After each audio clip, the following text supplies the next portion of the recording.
Donc, en fait, pourquoi les écarts explosent d'autant depuis 40 ans? En fait, c'est qu'il y a quelque chose qui a changé structurellement. C'est que depuis 1971, on a désadossé le dollar à l'or. Donc, les symptômes, en fait, qui ont été identifiés par Québec solidaire sont super importants, en fait, parce que c'est pas parce qu'ils sont critiqués par François Lambert que les symptômes qu'ils décrivent ne sont pas là. Commençons déjà par là sur ces préoccupations qui sont réelles. C'est des souffrances que tout le monde vit. Là. On parle d'abord de la crise du logement. Les jeunes sont exclus de la propriété. C'est super tough pour des jeunes aujourd'hui d'avoir accès à la propriété. S'ils n'ont pas papa, maman ou un bon cagent ou de l'actif ou quelqu'un qui prend le risque à leur place, c'est difficile pour eux. Donc, le patrimoine se concentre et les économies sont de plus en plus difficiles à bâtir.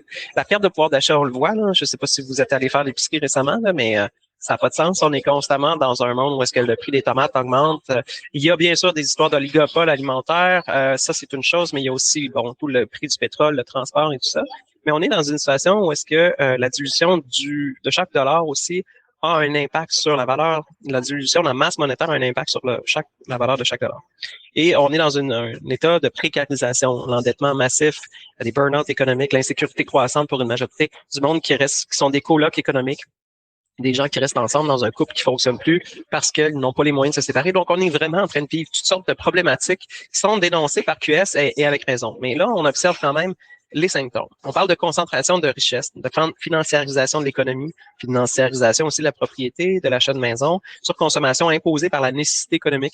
Juste pour rappel, quand vous avez comme 100 pièces dans vos poches, puis que ça a 98 de pouvoir d'achat l'année prochaine, c'est-à-dire que vous avez encore 100 pièces, mais son pouvoir d'achat est comme 98 $ aujourd'hui l'année prochaine. Ça fait que le simple fait qu'on ait des dollars entre les mains qui perdent la valeur au fil du temps, fait en sorte qu'on a plus intérêt à les dépenser maintenant que plus tard, parce qu'au final, plus tard, ça va valoir moins, ça va permettre d'acheter moins. Et c'est un effet insidieux et très inconscient dans notre société où est-ce qu'on a tendance à constamment consommer plutôt que épargner. Fait que le diagnostic des symptômes n'est pas absurde. Ce qu'on va plutôt explorer aujourd'hui, c'est le moteur systémique derrière qui exacerbe précisément ces symptômes-là. Fait que là, on parle des symptômes, mais qu'est-ce qui cause ça? Cependant, même plusieurs entrepreneurs ne semblent pas voir, en fait, le moteur monétaire qui amplifie les déséquilibres actuels. Donc, autant QS, autant François Lambert ne parlent pas du moteur monétaire en arrière. Les deux cas, ils ont raison sur les effets qui sont observés.